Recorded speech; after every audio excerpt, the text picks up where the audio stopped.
Signer Boys to Signer Men, episode 49. 49. Yeah. We're back after a short hiatus. Yes, we thought we'd surprise you. So we said next week in the last episode, and then we decided to not do that as a big surprise. Yeah. It was a very deliberate decision. Yeah. No, combination of various things. Packed schedules. Big time. Big, packed schedules. Yeah. And illness. Still wrestling with a cold, so takes the wind out of you. Yeah, I think so. It's important to recuperate and recover quickly. Indeed. So no worries, but we're back and we have I've already done the surprise, so there's no surprises now. But I guess there is one sort of in the fact that we're not doing the film we said we'd do at the end of the last episode, which is a Cinner Boys first. Oh yeah, usually is, we're pretty. That was the only thing left we were consistent with was sort of going, okay, we've chosen stick to our guns. Yeah. Absolutely not this time. Not this time. For the aforementioned reasons, I didn't manage to catch the film, and it was out of the cinemas. I believe it's coming onto Mubi fairly shortly, so we might revisit it. Yeah, absolutely. That being Perfect Days, of course. Wim Wenders' Perfect Days. Again, not a reflection of the movie by any stretch of the imagination. Just, timings and all that guff. Yeah. I did, however, manage to see Drive Away Dolls. Yeah. And I thought that would be quite an interesting film to talk about. Yeah, I think so, yeah. Various reasons. One, because it's a road movie. Yep. And we've not really talked about those a great deal. Not really, no. Two, because it's a Coen Brothers movie. Yeah. I mean, we've already done a deep dive on the Coen Brothers, or one half of the Coen Brothers, sorry. Yeah. The film, I mean. We've already done a deep dive, so I guess we'll try and stay away from that a little bit. But I think I would like to tie in a little bit of what we've already spoken about into this one, because it's quite a curious and odd addition. Yeah, it is. Yeah, it's certainly Ethan Coen's filmography, anyway. Yeah, in one part, it's sort of it echoes their sensibilities, especially from a comedy point of view. But it is. I mean, we'll get into it more later, but there's something to be said about the fact that it was just him and the resultant output. So, looking forward to discussing that. No, I agree. Shall we just do that? Yep. Questing the cinematic void. Oh, all right then. The road movie. Yes. It's a sort of genre of storytelling that obviously predates the medium of film. Yep. You know, one could argue it's sort of existed since the Odyssey. Yeah. You know, this journey. Yeah, like a journey that... No, you're absolutely right. It is a journey of sorts in the sense that the character or characters very literally travel from point A to point B. Yeah. And the journey... What they learn along the journey changes the character, or indeed changes the outlook of the reader or the consumer of whatever it is. Yeah. And that's something that has permeated throughout literature, throughout storytelling, and of course into movies. And it sort of feels like the perfect genre for movies.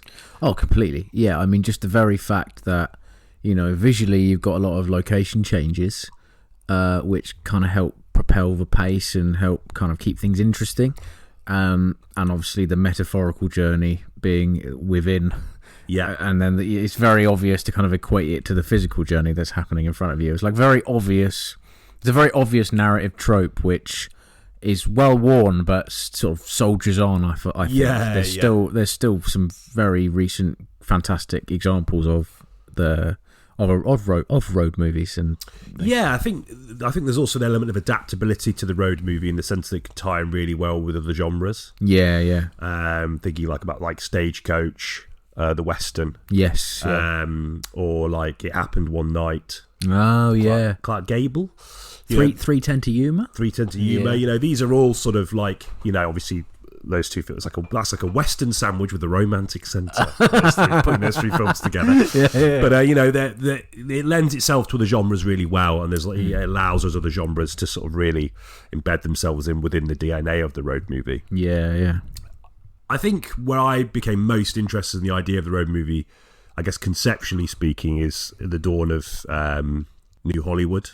Right, okay. So it was, I think, a genre that was used to particularly great effect to illustrate the sort of the schism between old and young, the growing ideological divide between sort of like a sort of morally rigid conservative America and the new generation. Yeah. So these films become like a very fitting and overt, as you said, not always particularly subtle, but like very overt sort of metaphor for the youth. Yeah. Coming of age. Coming of age. Stuff. Yeah.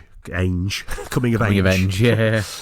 Challenging the established order, growing or losing something along in that journey as well. Yes. And in that loss, revealing something more about that, perhaps the futility of that journey, the futility of that attempt to sort of usurp the dominant order.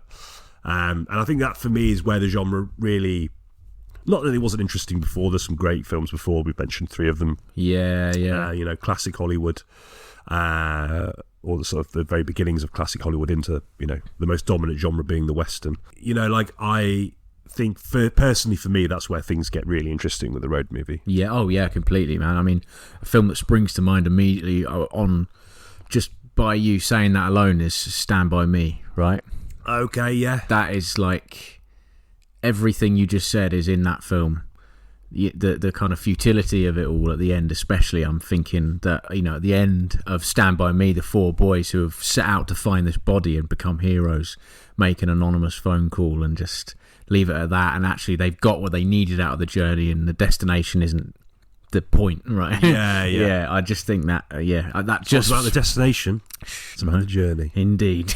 A sickening quote. Yeah, it is nowadays. Easily, just you can put it in sort of Times New Roman in front of the White Cliffs of Dover on an image, post it to Facebook.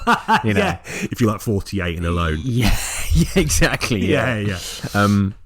There's a watermark on it as well. Getty Images. But no, I saw it into driftwood. Put it on your fireplace. Yeah, if you're 48 and alone. If you are one of those people, sorry. Don't stop listening. Oh yeah, every listener counts. Yeah. Even 48 and alone people, please carry on listening. Yeah. But no, I think that's a really good benchmark, that film. And it inspired a lot of other road films and coming-of-age films since. There's always a reference to Stand By Me. Yeah. It was a very sort of formative film for me growing up as well. I was shown it quite early. Oh, wow. Quite early age, when I was about 12. And the thing that I think soldiers on with regards to the themes of that is just like... Because the 50s are quite often represented as being sort of quite stuffy. And obviously the nuclear family, that sort of thing. But what struck me about Stand By Me is see these kids are growing up in the... I think it's the 50s, and there's just there's a huge sense of freedom, and it's like open spaces, kind of trekking the American wilderness, and living off the in the 50s, like which is very much in the spirit of classic Hollywood movies, or the sort of classic sort of American identity, the sort of the founding fathers of America, right? So I think it probably lends itself quite interestingly to that. Definitely, that taking command of the landscape, kind of making it your own. That's like a big kind of point of wrestling control from it to create the greatest nation on earth. Yeah, exactly. Yeah. Not my words. No, the words of Shakin' Stevens. That's the second Partridge reference in the podcast's history. Is it? Yeah. Oh, there we go. Yeah.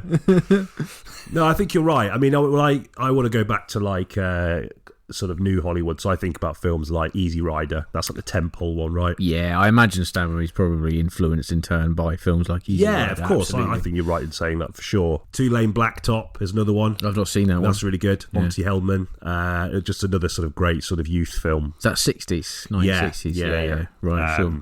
And 5 Easy Pieces, which we've talking about. Oh, that was great. Talking about? Fucking hell. Yeah. That was 2 weeks off. Not that my eloquence is ever that good anyway, but 2 weeks has been a long time. Yeah. Yeah, again, those films are very much in that mould, of revolution, and that revolution sort of fizzling out. Never really sort of going anywhere. Well, obviously, it had a huge seismic impact on American culture and the American identity, so it did not go anywhere. But, I think about it in the same way that sort of Thomas Pynchon or Paul Thomas Anderson sort of reflects on it through Thomas Pynchon, like Inherent Vice, which isn't really a road movie, but like this idea that the sort of the hippie culture sort of just died. Yeah, right. And the sort of like conservative ideology that they tried to sort of overthrow just dug its claws in deeper. Yeah. I don't know.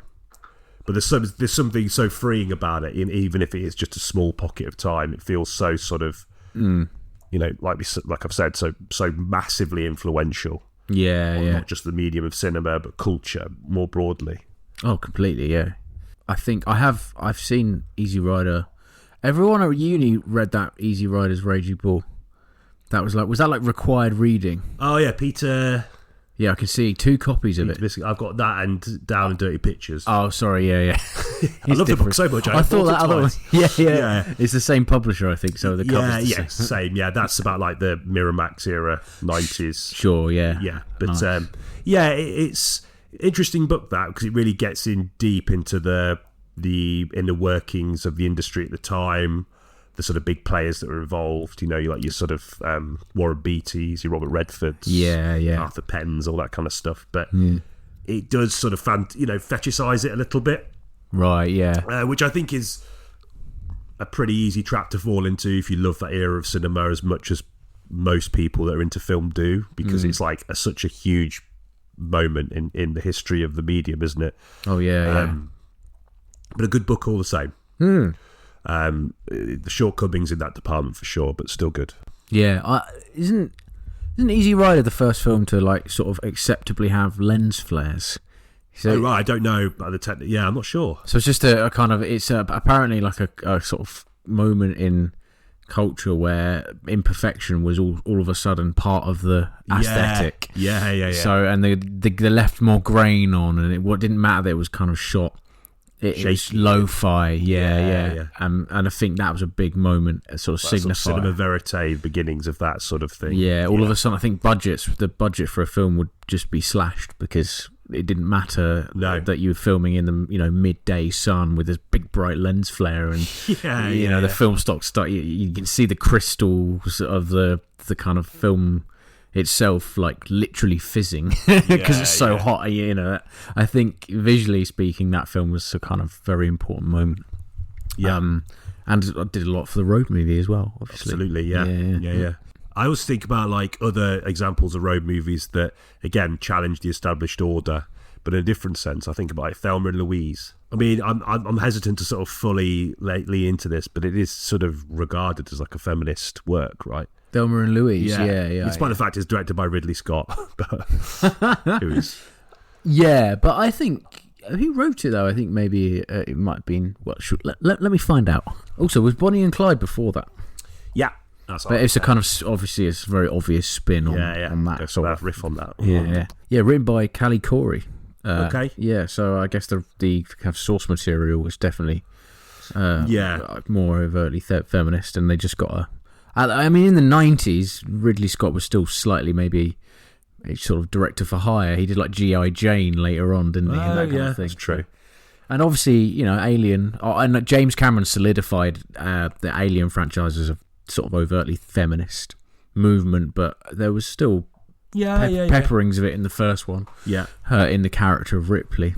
I was thinking about it in that context purely from the point of view of Poor Things. Oh, yeah, okay. Because I think a lot of the discussion around the sort of sexual elements of Poor Things, I think a lot of the criticism as to the sort of validity of this idea of female empowerment through sex was questioned with greater vigour because of the fact there was a male directing the film. Right, yeah, of course. And it just, I don't know, it's made me think about that, in terms of films like that from the 90s. I mean, obviously I know Thelma and Louise isn't as overtly sexual as Poor Things is, but the idea, the themes and ideas of escape, breaking free.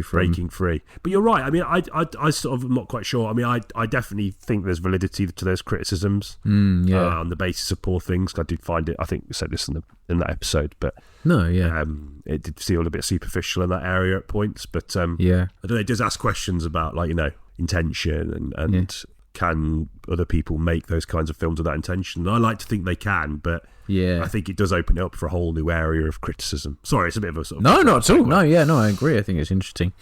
Yeah, and it brings into question the sort of idea of the auteur as well. Like, where does the buck stop in terms of creative intent? Yeah. Like, if it is coming from a man, then maybe that is slightly troublesome. But obviously, his job is also, his or her job would be to honour the source material. So it's difficult to figure out where the buck stops. Absolutely. Yeah. I mean, I still fucking love Thelma and Louise, regardless of who's behind the camera. I mean, it's one of Ridley Scott's strongest films. Yeah, oh yeah, definitely. I think it's one that everyone forgets about because obviously, by and large, he's a genre Blade Runner. Yeah, he's a genre filmmaker, but and Gladiator for me anyway. Of course, yeah. Yeah, but yeah, that is a kind of oddity in his filmography. Yeah, it is. Yeah, which I need to rewatch, but I do remember enjoying it. It reminded me a lot of obviously the connection to Bonnie and Clyde. Yeah, which another is, sort of old Hollywood, new Hollywood road movie. Yeah, completely. Yeah, I mean, just there's something I think inherently appealing about the idea of liberation through exiting a place. And you know, whether that be for you know, if you're sort of on the run, and that kind of liberating feeling that all of our minds, we must have had that sort of fantasy of like, what would happen if I just left? These kinds of films really appeal to that sensibility. Bonnie and Clyde obviously has the crime element as well, and then obviously, you know, that in turn, you could argue that True Romance sort of borrowed heavily from that. And Natural Born Killers and that kind of thing. But it all comes back to like liberation and it's interesting you talk about that. A film that just popped into my head. I don't know if we've talked about this before on Signer Boys to Signer Men, but Lost in America. You ever seen that? Oh, we have. Yeah, we have talked about that. Yeah. That's an interesting movie in that context. The idea of liberation, but the futility of it, and the futility isn't necessarily just in the sort of omnipresent and oppressive nature of the sort of socio-economic system they're trying to escape. It's actually how it sort of is that, but it's more in how much that is within them. They start out with this idea to leave their sort of mundane, boring lives that are just obsessively working, and then when they're not working, they're thinking about like sort of superficial material things that have no worth or value, and they both go to bed and feel hollow at night, and it's obviously eating away at them. So they manage to sort of convince themselves and each other the best thing to do is get an RV and leave. They sell up everything, and they've got vast sums of money. So even the idea of escaping is in this context is sort of supplemented by wealth that they've extracted from this system to get out of it. And as the film goes on, and they encounter various struggles, and they lose the money, and they have to live like they have to struggle to make ends meet as to sort of facilitate this dream. The sort of, and I'm sort of ruining the movie, but the sort of joke is that it's like they're like, fuck that, like we're going to go back to our fucking jobs. And even if it's like boring and mundane, I want boring and mundane. I want to worry about fucking tiles in the kitchen again. Do you know what I mean? That's something like the really, I mean, it's so brilliantly done. I don't think Albert Brooks gets mentioned enough, to be honest.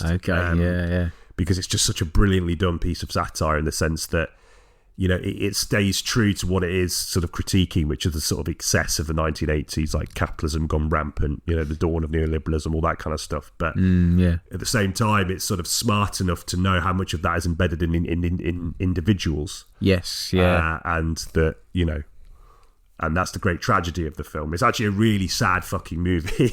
The ending think about is it in that context. Obviously getting back to you, I mean, like Walkabout has a similar sort of ending where she sort of, the ending is her yearning for the freedoms of her journey. But yet she still landed in a position of normalcy. There's that last shot, isn't there, where she's like married all of a sudden. I think.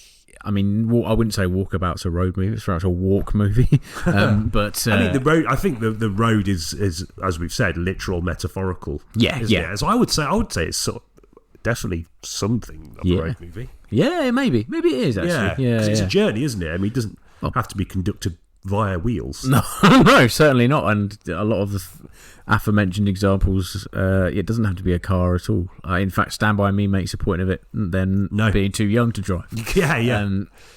So I think it's that. Actually, Walkabout, definitely. Maybe I'll talk about Walkabout again in a bit. Because I do love that film. A lot of cutaway. It's a fucking great movie. Yeah, a lot of cutaways to animals being slaughtered. Horribly. That's grim. Real as well.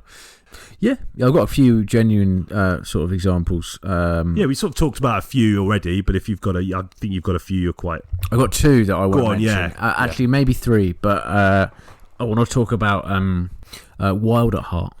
Oh, okay. So great David stuff. Lynch, he's coming up again.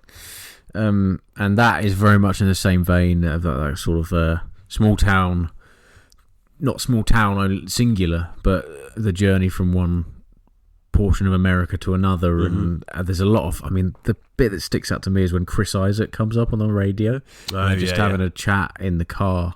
That's just such a great moment in that film. Just that kind of, I feel like Wild at Heart is interesting because, yes, it's about the journey of two characters, but the two characters, especially like Nicolas Cage in that film, is like he's so kind of unhinged and rudderless that he doesn't even really, he can't steer his journey at all. It ends up being that like he sort of embraces the chaotic nature of going nowhere, as opposed to like realizing that, you know, it's not that he gets to his destination, is that there is no destination for him. I love that film, and I need to, I mean, along with like Lost Highway, I think it's one of Lynch's sort of peak films of the 90s, definitely. I mean, Lost Highway is kind of basically a road movie, isn't it, in a way? Yeah. The concept doesn't sound like it is. No. But it is, there's a lot of travelling done in Lost Highway. It's actually sort of a fairly recurring sort of genre in his films. Think like Straight Story. Yeah. Oh man, that is a 100% a road movie. Yeah. Like, I mean, that's probably his most overt road movie. Yeah. One of his more sort of sedate films, so at least sort of stylistically. Yeah, nice and simple. Just a simple, sweet, wonderful movie. Tavy. Yeah, tell you what, it's a welcome deviation from his style because, and I think this will tie into what we're going to talk about later in regards to Drive Away Dolls and Ethan Coen, is that, you know, it's strange to see a director deviate from their style in a way that, you know, is very different. Yeah. And arguably, in the case of Straight Story as well, to service much more sort of crowd-pleasing ideas. Oh, yeah, it's really saccharine. Yeah, I mean that with works. love. Yeah, in it the does. way that Drive Away Dolls didn't quite for me. We'll go into that later. But I just think that, you know, that it's interesting and it's welcome. You know what I mean? Yeah. Like, he sort of has that as well with Elephant Man. Yeah. Although I would say that Elephant Man, I definitely prefer Straight Story to Elephant Man, but personally. I love the Elephant Man. Yeah, I'm not sort of saying that I fucking hate Elephant Man. I hate Jonathan Merrick, particularly. It's not. His name's not even Jonathan, is it? Joseph Carey Merrick. Yeah, that's his real name. Died at 27. Crazy. Yeah. I love the Elephant Man. I think I was introduced to Lynch through the Elephant Man. Yeah, and I assumed that's for a lot of people. I feel it's a kind of it's a classic to the point where, but also it's not like a classic that's explicit in anything. No, it's just a nice, simple story about the fact that, you know, your beauty is within. Like a very similar to the Straight Story in that, like, it's a very obvious message. But holding on to grudges and exactly. Yeah. It's this, and he can do those kind of tales really well because he's got a really good eye for landscapes, I think. And it's no accident that he spends a lot of his time painting now, I think. Alfie said. But I think you could see that sort of real sort of attention. I don't know, having like really sort of potent themes in all of his movies. Like even the most wacky movies, there are sort of like more sedate, or not to say sedate, but there are moments in his films that have got genuine emotion in them, and it just works, even if the scenes are like snapshot, you know. And some of his films are like that sort of like fragmented, almost sort of beat literature style. I don't know, like think about like Mulholland Drive. Oh yeah, there's so many bits in that movie that are so fucking emotionally impactful, and they're so brief and fleeting. So I think it makes sense that if you give him like a narrative that's again a bit more sort of, for lack of a better term, at this current moment, a little bit more mainstream. He can do that, but in a way that doesn't feel like he's selling his soul. Like it still holds true to what his values as a filmmaker. And I think both definitely. Elephant Man and Straight Story are definite examples of that. Yeah, absolutely. No, I love both those films. Sorry, you were talking about Lost Highway. We've just sort of done a complete that's all right. No, and Wild at Heart as well. I mean, Elephant Man is definitely not a road movie, but those three really stand out to me as just like quintessentially American tales of people on a journey, and all very different. like in terms of their endings, like, I mean, Lost Highways is probably the most overtly kind of horror focused and sort of thriller. I'd say so. So it all ends in tears, but Straight Story ends very predictably, in very sweet fashion, and Harry Dean Stanton as well. It's just wonderful. Yeah, really good. Lynch, can't not talk about Lynch if we bring out the Road movie. Yeah, and I really like the way he sort of molds his influences into his films. Like Wild at Heart, Cage's character is just like a hang-up from like the 50s to me. Yeah. Do you know what I mean? That but snakeskin jacket. Yeah, but it's like a sort of like hyper blown up version of that. Yeah, but it's just so good. Like, he's so good at doing those things to sort of supplement I don't know, like penetrative analysis of like a certain part of America. Yeah, you know what I mean? Yeah, dusty, barren, and kind of sparse. Yeah. He loves the sparsity of America. I think. Like, I'm thinking about that scene that they bump into Sherilyn Fenn, who's been in a car accident. Oh God, remember that minute? Yeah. And they just kind of bump into her because everything is so flat and just spread out to infinity that the people you encounter out there are going to be in sort of dire straits in one way or another. Yeah. I recently watched one of his short films actually on Mubi. I think it's called The Frenchman and the Cowboys. Oh yeah, okay. And it's like a short film I had no idea existed. And it was like one of those things I was like scanning for a film to watch. It was getting quite late, and I thought, if I just watch a short film, I can still say I've watched a film. Yeah. And I'll stay up for it. And it has Harry Dean Stanton in it, playing like a sort of like pound shot John Wayne, but deliberately. Yeah. And then there are these cowboys, and a Frenchman just turns up on their ranch. Oh, really? And it's like the Frenchman is very stereotypical. Right, the cowboys are very stereotypical, but it's like about the idea of like how Americans perceive the French, through the lens of like the archetype, the cultural archetype of an American that the world probably sees. Yeah. And the way that America probably wants America to be seen. Do you know what I mean? Yeah, okay. Or at least did through like John Wayne. For a long time, John Wayne was America's like cultural export. Right? Oh, yeah. Of like the ideas of what America was, like we said before, taming the land, sort of cultural, spiritual, and eventually, economic leader, world leader. And he was part of that, I think, the sort of the building block of spreading the ideology through culture, Yeah. And it's just interesting to see, again, going back to what I was saying about how Lynch is very good at using sort of exaggerated versions of these characters to lampoon those aspects of American culture and American life, and the desires through those sort of things. I don't know, I just think he's really good at it. And it's an interesting little film worth checking out. It doesn't really make a great deal of sense, and the jokes don't always land in it, but it's quite fun 25 minutes. Okay, there's always intention in his failures, though. Yeah, exactly. Still entertaining, I think. Yeah. I mean, June, right? Oh, yeah, exactly. Yeah, completely. I mean, even like Fire Walk with Me, it's a very significant cult following, but very successful in Japan as well. Oh, really? Yeah. But like by and large, that film didn't do well, and it's not regarded as a good film. But it's because it's Lynch, like it still has its place in his filmography. It's not an embarrassment for him. No, like, it's still there. No, I agree. And that's what happens, I think, when you walk that line so well between like, being considered like a sort of true auteur or a cinephile's wet dream. And also being able to like utilise that sort of kitsch, more mainstream things to and moulding them for his intentions. Yeah. I think there's something, and it just goes to show how close those things really are. And I think Lynch is an example of that, I guess. Yeah, definitely, yeah. This a bit of a tangent now, a bit of a kind of left turn. Dumb and Dumber. Oh God! Yeah. Oh yeah. It's a real road movie. It is a fucking road movie. Funny as well. Like I still find that film funny. I think the comedy's actually aged quite well.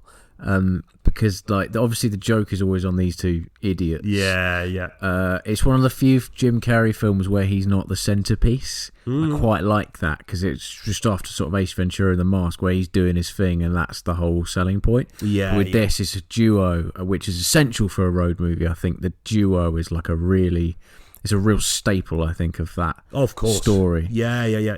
There can be three people, obviously, but like usually it's two. And I think it riffs on the genre a little bit. Just in the sense that, like, it's they're going to Aspen, aren't they? And they're driving there in this like stupid, the van, the dog van, yeah. And like I just think it's a very simple kind of 90s comedy that's very well regarded, and it's silly, but it's very, like, I think the fact that it stood the test of time and it sort of entered people's consciousness as a real classic is a testament not only to the kind of success of the comedy, but also to the road movie itself and its sort of longevity. Absolutely. Just worth a mention, I think, because that was good. Just great. It is great. It is hilarious. Well, I've not seen it for years, but I'd like to revisit it, actually. Yeah, because it tends to be like a re-evaluation of all those kinds of films. I think I remember seeing somewhere an article. I mean, it's a very, say what you will about this bit, but it's a very fucking Guardian article about people watching American Pie.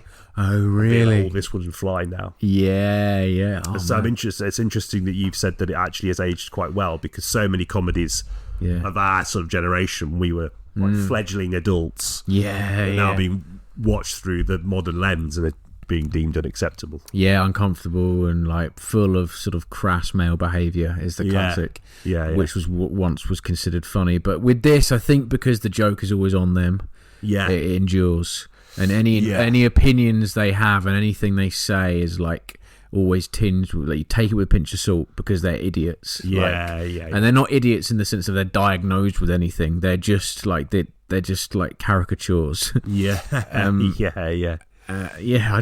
like. It's interesting, isn't it? That. I mean, I haven't seen, just to go back on to what I was saying about those films like America. I've not seen them for a long time, but I'd always sort of held those films. I my opinion hasn't really changed, really. But I've always sort of held those films in quite high regard because they sort of capture that era of quite well. And I never, obviously as a teenager, maybe I would have thought about it differently, but now I reflect on those films as an adult. I think they're quite effective in sort of portraying how lame they all are. Yeah, definitely. Yeah. And they weren't afraid. I mean, like, I think as the kind of 2000s drew to a close and the kind of we got into the 2010s, like there was more of a sort of frat boy focus, and they weren't necessarily portrayed as like being lame and awkward anymore. It was always like a kind of that sort of bro culture took over, whereas American Pie I still think is great at portraying these kids as like losers, but really lovable ones as well. And again, like, going back to what I was saying before, anything they say or think about, whether that be like the opposite sex or, obviously because it's the sort of late 90s, even if, I actually remember if there's any jokes like this, but kids say stupid shit, don't they? About like, whether that be people with disabilities or race, and like, but because they themselves are kind of the joke, I don't know if that softens the blow. Certainly not now, but in the 90s maybe. I mean, I'd like to rewatch them. It just made me think, God, I'd like to watch them, not because, I don't know, like, I'd just be interested to see if my opinion would match that of the people of now, like. So I'm sort of hesitant to say that I'd sort of like disagree with what these people in that article were talking about, but at the same time, there is a sort of part of me that I always thought they were lame past a certain point, but I don't know. I can't remember any of the only jokes I remember, obviously the pie, and that absolutely hilarious. I mean, we're going way off piece here, but I think it's in American Pie 2 where he glues the porn VHS to his hand. That is fucking hilarious. That is funny. I mean, even if I like reevaluate the films and go, do you know what, you guys, you're right, these are a bit weird and dodgy, that scene will still be up there. I always remember the bit in the first one where he unravels the condom, and it's huge, but he thinks that that's the standard size for all male genitalia, and the way he looks at it is just like so good. I mean, it is crass and overt, and I think you're right that Dumb and Dumber is a better example, obviously because they're very different thematically, and the audience is perhaps different, but I think that Dumb and Dumber is better at turning the jokes in on itself more than American Pie probably is. I don't know why we're putting these films of comparison, but for the sake of the topic, we've sort of latched onto an episode. I'd like to revisit American Pie and see if anything becomes abrasive as well, actually, because it has been a really long time since I've seen it, and maybe it will. Maybe there's been some kind of blooming flowers that have now withered. I don't know. It's a strange metaphor, but yeah. Yeah, no, I'm intrigued. Yeah, intrigued by that. Quick mention: Planes, Trains, and Automobiles, a John Hughes classic. Yeah. Which is just a really sweet film, and again, it's a simplistic idea, and it's all about not seeing people. People are complicated. I think is the ultimate argument that film is trying to get across. Yeah. In John Candy's character, who starts out as this sort of like listless buffoon, yeah, who's sort of crashing into everything, and he can't get anything right, and he's sort of hopelessly optimistic. But then there's nuance to his character, and it turns out there's like he's had a lot of tragedy in his life, and these are all very classic American things. Yeah, of course. Yeah, character development 101, right? Yeah. But I think just a good example of a film doing that really well. And again, the journey is the destination in that for sure, because ultimately it's not really about this guy trying to get back to his family. It's about these two people's sort of unlikely friendship. Yeah. Just worth a mention. You have to mention it, I think. Yeah, the unlikely friendship or the unlikely romance is key, isn't it, to a lot of these movies? Yeah, completely. And it's sort of these characters that have opposing philosophies, or come from sort of opposite ends of the societal spectrum, and it's that journey that brings them together, isn't it? Yeah, they end up mixing with each other, and their personalities almost blend into one. Yeah, which we'll talk about more later, because I think our film this week uses those devices and those tropes like quite over. Leans into them. Big time. Indeed. I always talk about Into the Wild for some reason. I don't want to talk about it anymore because it's been a really long time, but that's always one that I kind of consider to be an example of a good road movie, if not a flawed but good road movie. We talked about Sideways as well. We've already talked about that. Yeah, upon reflection, we've obviously talked about a lot of these films. Yeah, already.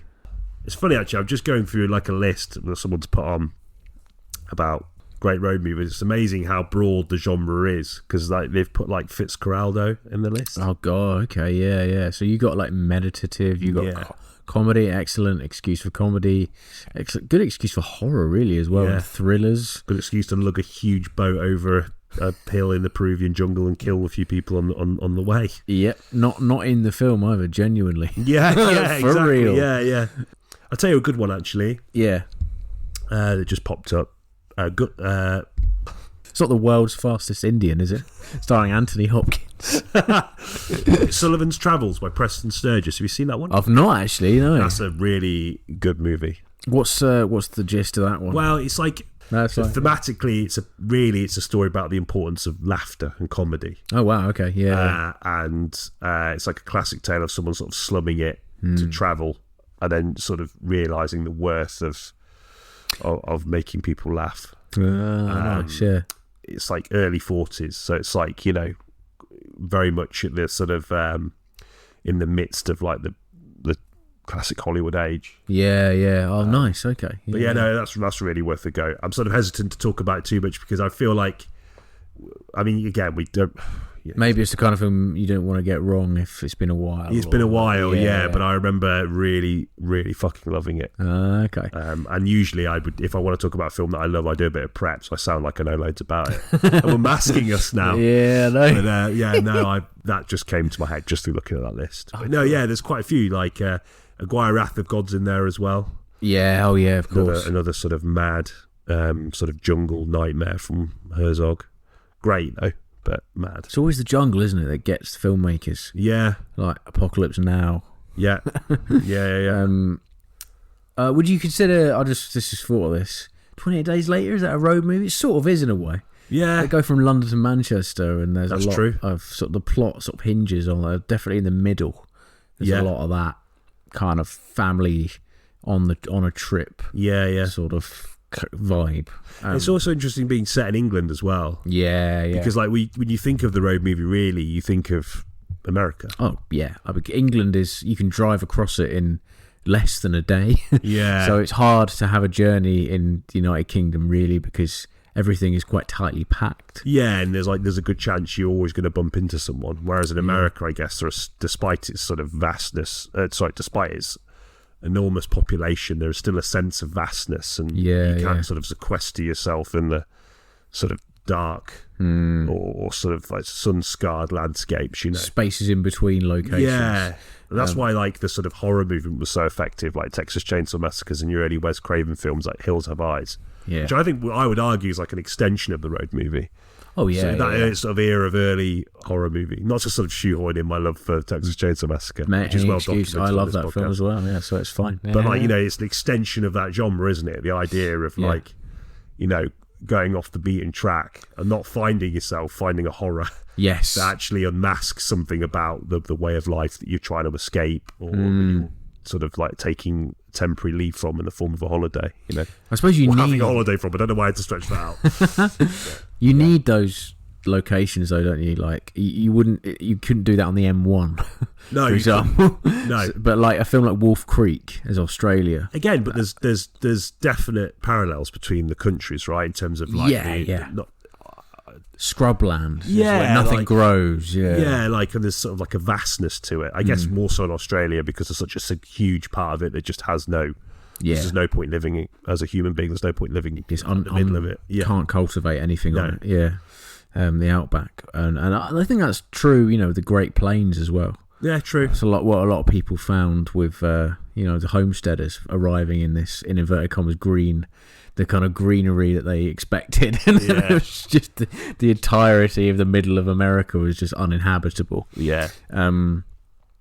I'm trying to think of a Homesteader road movie, actually. I don't know if there is one. I mean, there's elements of it in Buster Scruggs, but... Yeah. Meek's Cutoff would be something like that. Yeah, okay, right, That's nice. a fucking brilliant movie. Really brilliant movie. I'm just looking at the poster. It looks so sort of classical, almost, sort of... Yeah, it's very much about this journey across... those sort of landscapes that you're talking about, and the promise of something new on the other side. Oh, okay. But the focus is it's really... exclusively on the interplay between the characters and the gender dynamics that underpin the sort of that era. Yeah, right. And the way they're played out across this journey, and how those sort of they start to shift as struggles. It's a brilliant film. Great, probably one of the great modern westerns. Oh wow, yeah, 2010. Fairly recent. That's great. Kelly Reichardt. I could never know how to pronounce it. Reichardt, yeah. Brilliant filmmaker and an excellent film. Michelle Williams is superb in it as well. Yeah, she you can always go, Paul Dano's in it as well. Yes, he is. Yeah. Dano or Dano again, who knows? Shirley Henderson as well. Fuck, it's a good cast. Really good cast. Will Patton. Yeah. And nice. It's a lot of it, like a lot of the night sequences, there's not a lot of lighting, so they're almost pitch black. I made the mistake of watching it like during the day, so it's basically just like staring at a turned off television. Glare. Yeah. But I really liked that about it. It suits it. I admire that about it for you, because I do admire that. But there's always something about lighting in the night which is uncomfortable. Yeah, their films always. I mean, they have to, because otherwise, like you say, it'll be dark, like pitch black dark. Yeah, but that's what you experience in the wilderness in the pitch black. Like there is nothing, and to kind of stay true to that realism. I need to watch the film, but it sounds really interesting. Yeah, it's that sort of commitment to the sort of aforementioned themes. It sort of reinforces that, because they're out in the middle of nowhere. There is no light. This is like uncultivated. I imagine Oregon, yeah. So that Oregon Trail, that was a big part of the settlers' journey, wasn't it? Yeah, exactly. That was where the Donner Party fucked up, I think. Oh right, okay. Yeah, I'm not as familiar with the history of that part of the world. Yeah, but, you're good at the accent, though. Yeah, I've dabbled. No. Kelly Reichardt, if you're making Meek's Cutoff 2. I'd like you to just the man. Yeah, I'm just the man. Yeah. Good at acting in the dark. Yeah. You have to see my face, which would be a considerable fiscal benefit to you, I'm sure. Oh no. Should we go on to the film? Yes, I think so. So I think, again, I sort of said in the intro, like I want to sort of skirt around the Coen Brothers stuff because we have a whole episode dedicated to it. Yeah. But my sort of impression of the movie overall was that it felt like a sort of Coen Brothers knockoff. Okay. That's interesting. In part. and the fact that it was directed by a Coen brother, makes it just feels odd. And also, apparently, it's a bit of a passion project. If it's like he wanted to make it for a while, he sort of had the idea a really long time ago, and the opportunity arose, I suppose. So, okay, it's an oddity. Diluted would perhaps be. I mean, maybe knockoff's a bit harsh. Definitely diluted. Yeah, the quirkiness of his films, of the Coen brothers, has definitely been sort of like cut back to suit what is a much more, at least in terms of narrative structure, far more straight-laced comedy experience. They'd be more akin to, like, Girls sort of, Trip or something. Like the sort of more mainstream comedies we're used to. And that, for me, was quite odd to think of the Coen brothers doing that. But then I think of, like... not the lady killers. Because that's, again, for me, another anomaly in their filmography. Yeah, absolutely. In a sense that it doesn't really fit into their vibe. No, it sort of does. They foray into this territory sometimes, like what was that, Intolerable Cruelty as that sort of thing as well. I forgot about that one. Hudsucker Proxy, although that is good. I like that film. Burn After Reading I love, but there's kind of, it does fray occasionally into that sort of broader. Yeah, it's comedic. It doesn't feel exclusively like a Coen Brothers movie, does it? No, it's no country. It's no Country for Old Men. Like, it doesn't. They clearly have a real appreciation and a love for those sort of screwball comedies. Yeah. I mean, like the most successful, not necessarily commercially but critically, would be obviously like The Big Lebowski, where they employed that sort of vibe to really great return. But they're equally, both of them are sort of guilty of fraying. They wrote that film called Gambit. They wrote it, they didn't direct it, someone else directed it, but that was like a notable flop, both critically and commercially. So they do have the capacity to sort of, both of them, kind of get this wrong. And what I took away a little bit from watching Drive Away Dolls was like, is that Ethan's side of things? Okay. Is Joel more interested in this kind of darker Miller's Crossing, Fargo's sort of underbelly of America kind of stuff, and is Ethan more playful? And is he now kind of like letting that loose, and having the result be quite an odd, very broad comedy? Because it is interesting, isn't it? Because I mean, I want to say that I actually didn't dislike the film. I quite enjoyed it. Yeah, I liked it, actually. I think I had heard it wasn't very good, and I think it's one of those films that once you know that and then you see it, it has something there. Which you can sit back and enjoy, and it's very breezy as well. It's very short. Yes, it is. I think you're right about that sort of like, I mean, it's kind of different in the way that the Madam Web experience was, because we both went into that in our separate screenings knowing it was going to be fucking crap. But with Drive Away Dolls, I think the consensus was very mixed on the film. And I think going in with that, I think you're right. It had a sort of liberating quality to it. I think so. And to sort of be able to just sit and enjoy the best bits of it in a way that felt, it didn't feel sort of tethered to anything, and I quite like that about it. Yeah. I did think, in terms of the jokes, I thought that, again, going back to that broad comedy sense, it was very broad in its jokes. Yeah. In the sense that it had lots of different styles of comedy being used.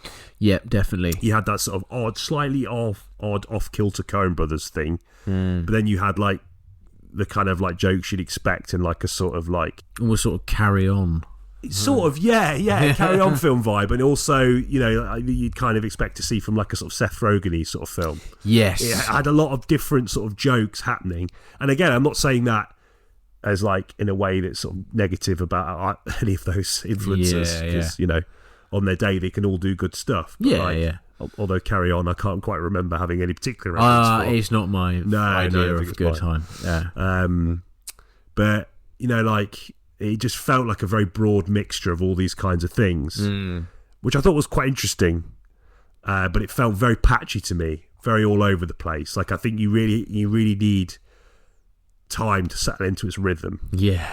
And that's because I went to see the film with Eleanor. Yes. And I was late getting into the screening, and I fucking hate missing films. We literally missed like the first minute. Right, okay, yeah. But that was enough to throw me off. Yeah. Do you know what I mean? So I sat there, I was like, fucking hell, already there's like you're hammered with jokes from minute one. Yeah, you are. And I was like, fucking hell, like they really aren't afraid just to like just go with it. Like, and that sort of admirable, but I did feel that like the first like 20 minutes I was like, oh yeah, I actually thought I wasn't going to enjoy it.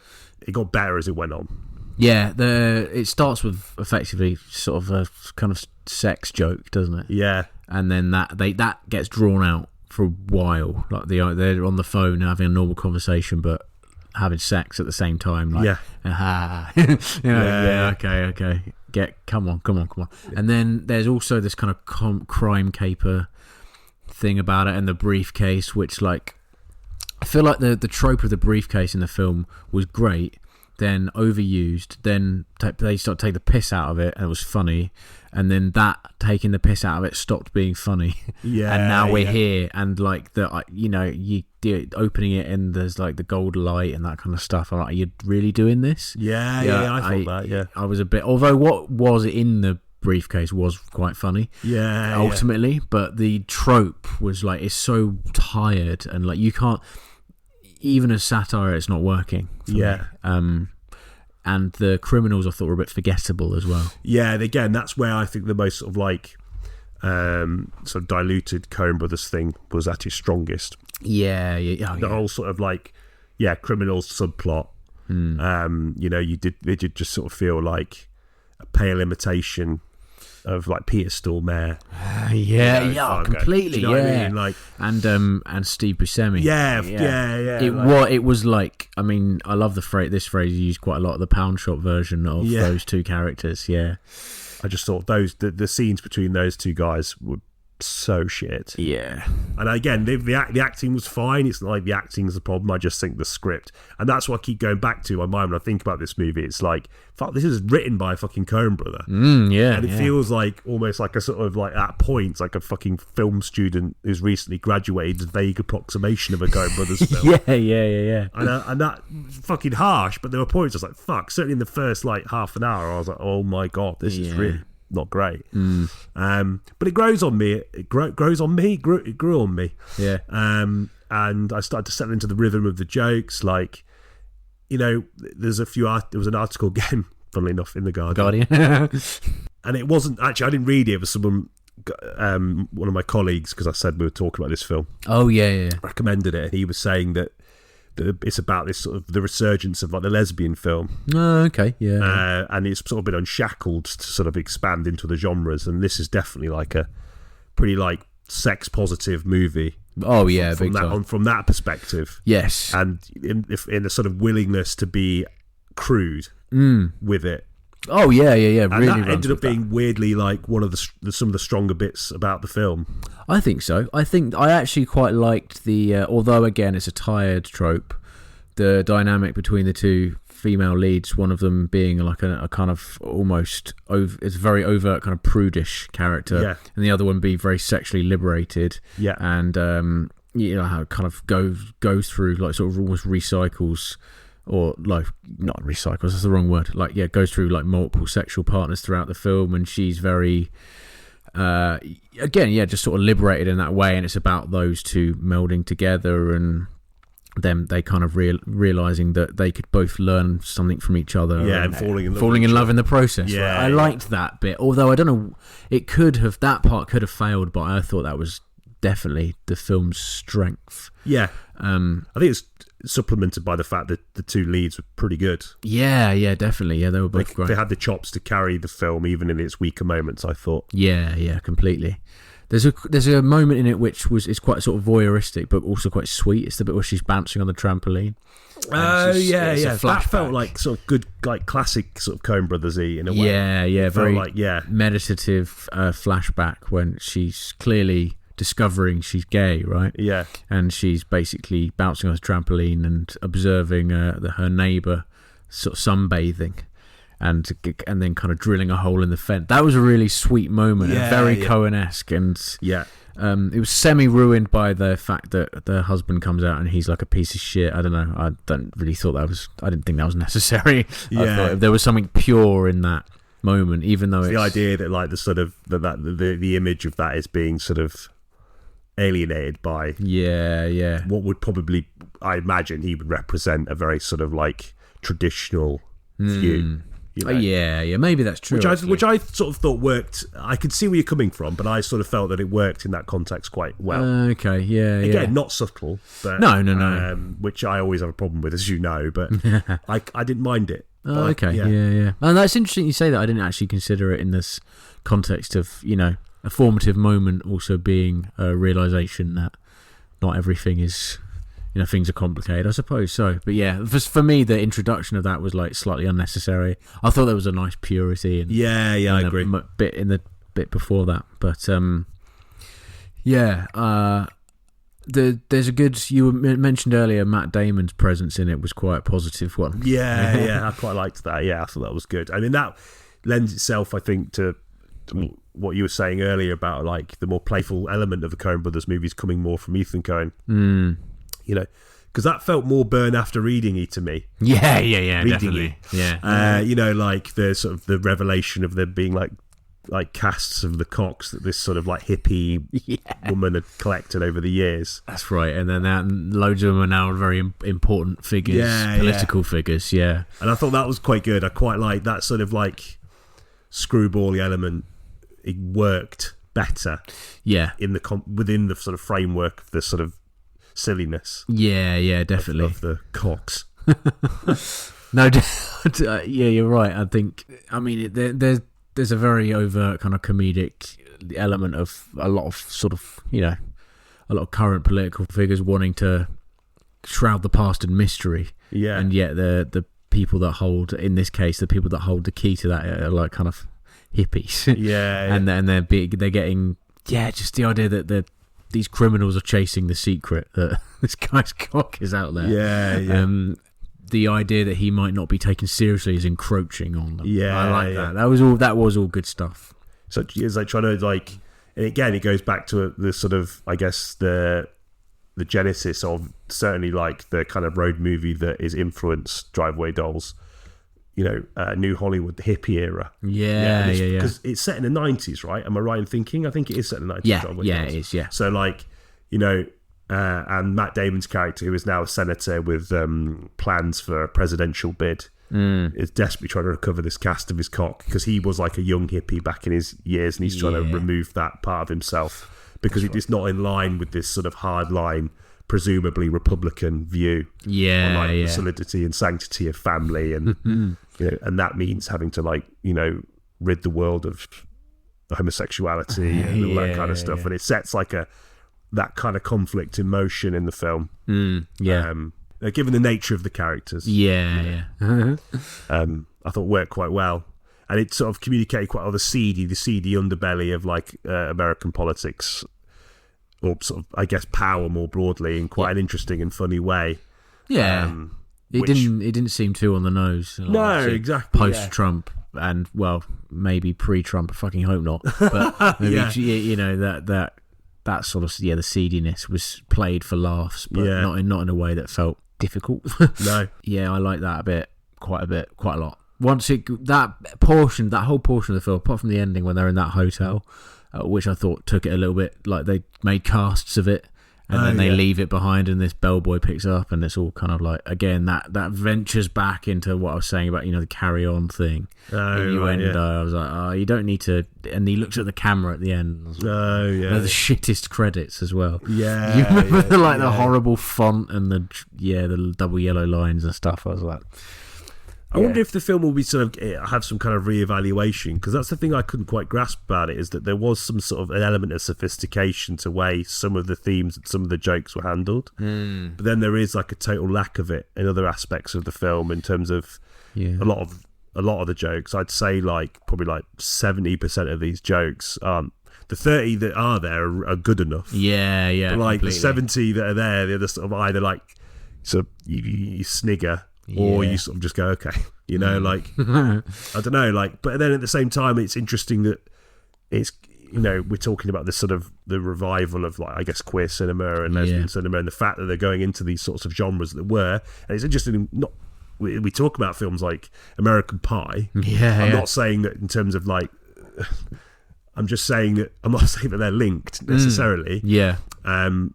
For the reasons we talked about earlier, in terms of the way those films are viewed now. And the jury's out on that, I guess. But like in terms of this sort of film movement and these kinds of characters now, they're being able to be played for laughs and played in these kind of crude movies. And it's sort of half working, and and I think that's obviously a benefit.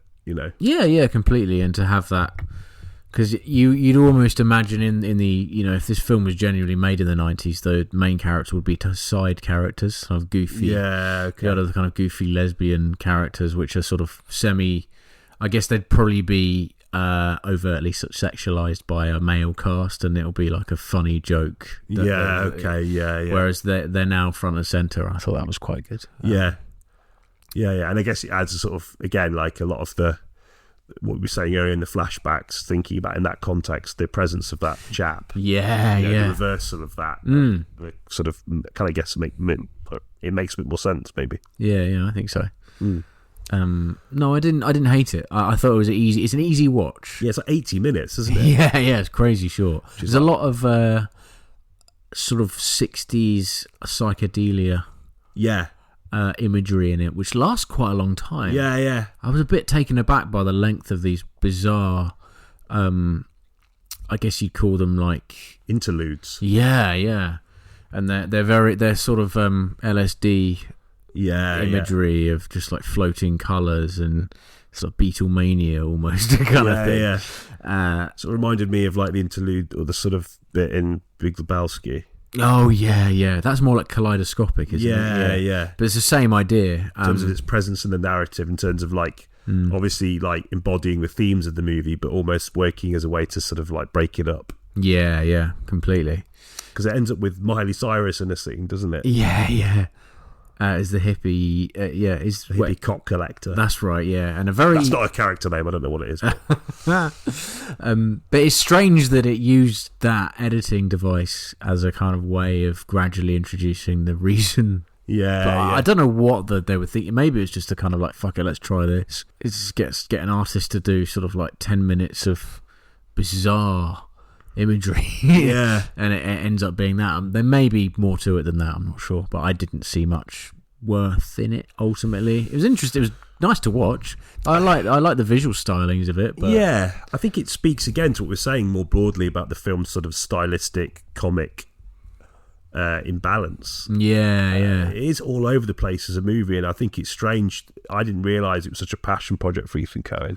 He wrote it with Trisha Cook, and I think he had I might be wrong, but I'm fairly sure he's had this idea for quite some time. It didn't feel like it was that well formed. I mean, who am I to fucking like criticise a Coen brother for a film that's been well formed? Do you know what I mean? But I just feel like, I don't know, like I just felt that it felt quite, I don't know, thrown together. Agreed. And that's the vibe I got, and that worked both for and against it for me. I'm not saying it was wholly shit for that reason. No. Maybe it was entirely intentional. And maybe what we're doing now is paying Ethan Coen the biggest compliment ever without realising it, because you never know with the Coen brothers. I do think it's funny that the other one's most recent film, Joel Coen, that he's done solo, has been Macbeth. Which I actually still haven't seen. No, I haven't, no. It looks good. I like the kind of, that sort of medieval... It looks beautifully shot. It's Apple, isn't it? That's why I'm not to see it, because I don't have an Apple. No, me neither. No. That's probably why I haven't seen it either, actually. I saw it advertised, saw all the trailers, it looked really good. But I do think it's funny how one of them went so far in one direction. Ethan Coen's like a sort of humourless Shakespeare. Although it might be really funny, I don't know. But from what I saw in the trailer, it didn't look particularly funny. So, No, and there must be something liberating about doing something like that. Like, I think we're sort of looking at this film through the lens of the best Coen brothers movies. So maybe that's not very fair. No, because at the end of the day, maybe he's just like, fuck that. I just want to make something more straight laced. Well, and ultimately positive. I mean, the themes of the film aren't the film's problem. No, that's the best bit about the movie. It's just the way that they use some elements to get those themes out, which is the issue for me. Yeah, I think it's curious generally, actually, about this kind of the idea of the sibling film and the sibling filmmakers. There's three that I can think of right now who have either sort of split apart or have gone on to do solo projects. I'm thinking of the Wachowski siblings. Yeah. I'm thinking of Good Time, Safdie brothers. Yeah. Also, like, recently had a bit of a rift. And then the Coen brothers as well, as they're all. Is it like an actual rift? Is that the reason today, or is it just? I mean, this is tabloid sort of sentiments that I'm expressing, but I've heard that they've fallen out. I don't know if that's true. I don't. Maybe. Probably not wise to assume that, or to think it on the basis of like one internet article that I've read, the clickbaity thing that may or may not have been written by an AI. I don't know, but anyway, just the idea of that kind of happening, almost triple whammy. That is interesting. Yeah, it's interesting. Yeah, it must be intense. Yeah, working on movies like that together, and especially I imagine. I don't know, like I can imagine that intensity only increases when your work is viewed in a certain way. Like, like the Safdies, like all of their work has like pretty much been lauded as excellent. Yeah, completely. The Coens have obviously, like we said, had their misfires, but like their best films are written. They're like fucking like Mount Rushmore films, right? Like if you were talking about American cinema, sort of like 30 years of them. Yeah, as well. like They've had their place in the 90s and the noughties and the 2010s, right? They've had good stuff that has been released in spanning decades. Yeah. So they're allowed some misfires, whereas I think the Safdie brothers haven't been working as long, and it would be, if they had as many misfires as the Coens, I don't think they would be as well regarded. No, maybe not. Yeah. I just think it's interesting. I don't know why this is happening. I know, like with Lana and Lily, they. I think their parents died, and one of them made the fourth Matrix film to cope with that, and the other one didn't want to make a film for the same reason. So it's just circumstance. Yeah, that's fair enough. I watched that. Jesus, I mean, again, tangent, but what do you think of that film? I quite liked it. Did you? Yeah. I've got a big soft spot for them, and I really like. Yeah, I think Chris from the Film Angle was probably much more articulate at discussing his love for them, particularly when he was talking about Cloud Atlas. But and like Speed Racer. I think I have a real soft spot for not only that franchise but them as filmmakers. I don't always buy what they're doing. Like, I'm not the biggest fan of the third Matrix film, but like I quite liked what they were attempting with that movie. Although I did take issue with the sort of critique of unoriginality and sequels, and it was a sequel. In the most overt fucking sense of the word. But I quite admired it. I don't know. There's something in that. I wish it were Hannah like the other day, and I can't tell you what it's about. Like, I found it really confusing. It is a confusing movie. Yeah. There's a sort of pomposity to it that almost made me think of Southland Tales. Oh, really? Okay. Yeah. Wow, okay. Yeah, it's an interesting I don't know, comparison. I don't know. We have to mention that film every episode. Nah. Certainly. Yeah. And if there's an episode that comes out that we don't mention it on, it's AI, it's knockoff. It's not real. It's not ads. Yeah.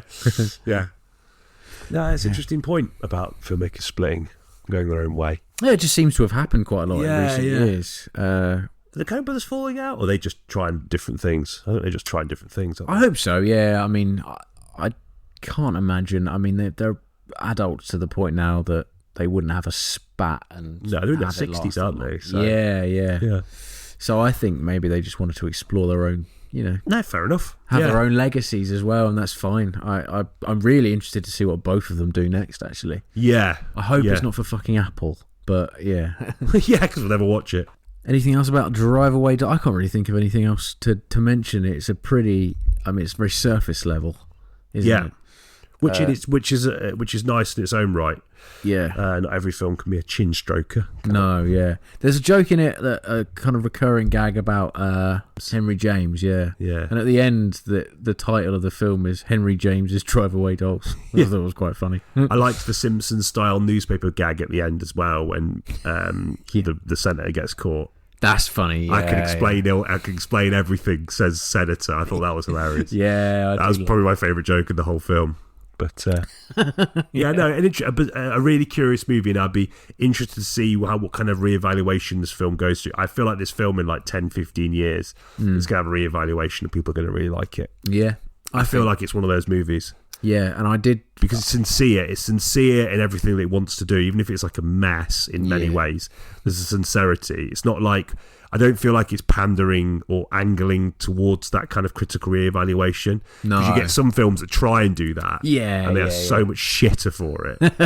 But I feel like this film is genuine, even if it in its misfires. Yeah, I agree. And I'd be interested to see, like in 10, 15 years, what the critical or even indeed the sort of cultural consensus is. Yeah, me too, actually. I don't know if I can think of anything else that... Well, I mean, you just have to wait for them, I suppose, but quite often you get films that undergo, for whatever reason, maybe like Arrow releases it or something. Yeah, maybe. It tends to sort of initiate a reevaluation, doesn't it? I don't know if is it doing... How, was just screening packed? Was it... Not really, no. Okay. It was probably about 20 people on there. Okay. Surprising amount of people that I know have seen it. It's just weird. And it was on The Watershed for a while. Okay, yeah, so, I know. You know, someone's clearly seen some worth in it. Yeah, of course. That maybe transcends the traditional critical consensus on Rotten Tomatoes and all that. Yeah. Which I think, in a case of a film like this, I think it can really unnecessarily damage a film's run. Because I do think it sort of deserves to be watched, weirdly, because it's just fun. Like, if nothing else, it's just kind of like... It's like a good time. Yeah. And it's not really pretending to be anything else. Like, so why not? Yeah. I'd have paid. I didn't.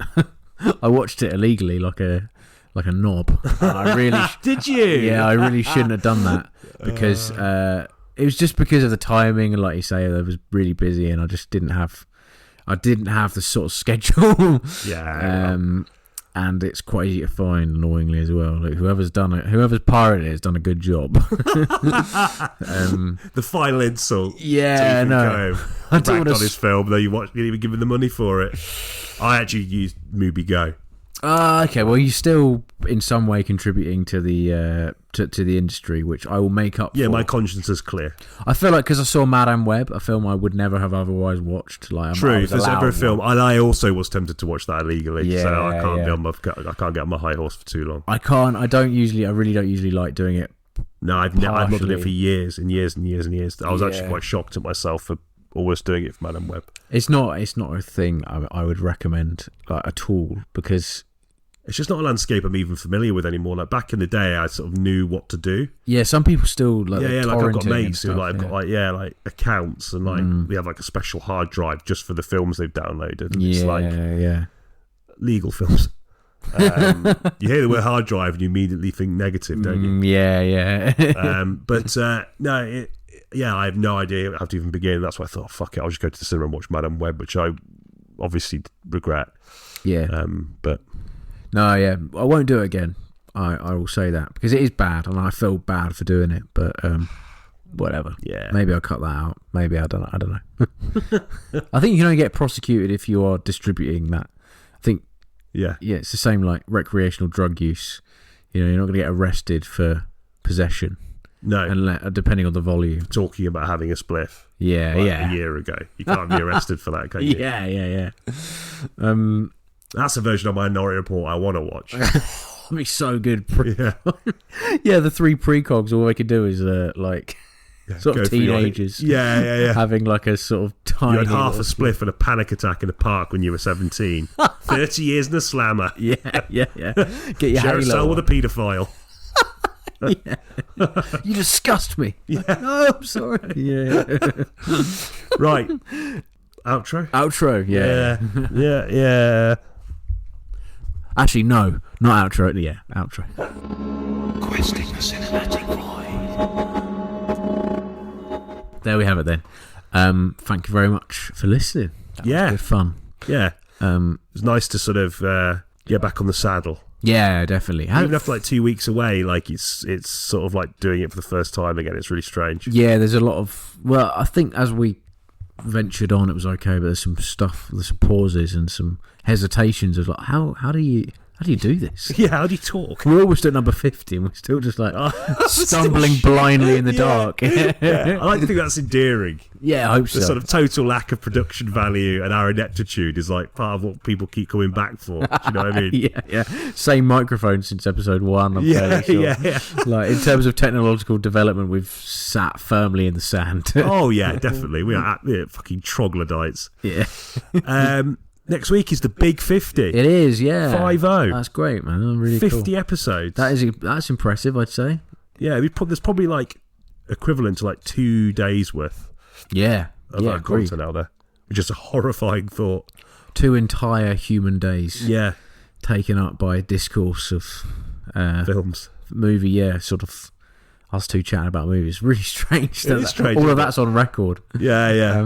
I love it. It does worry me slightly, but no, I'm really proud of it, and thank you for being a part of it. Yeah, thanks very much. To anyone that, even if you just listen to one, it's really nice of you.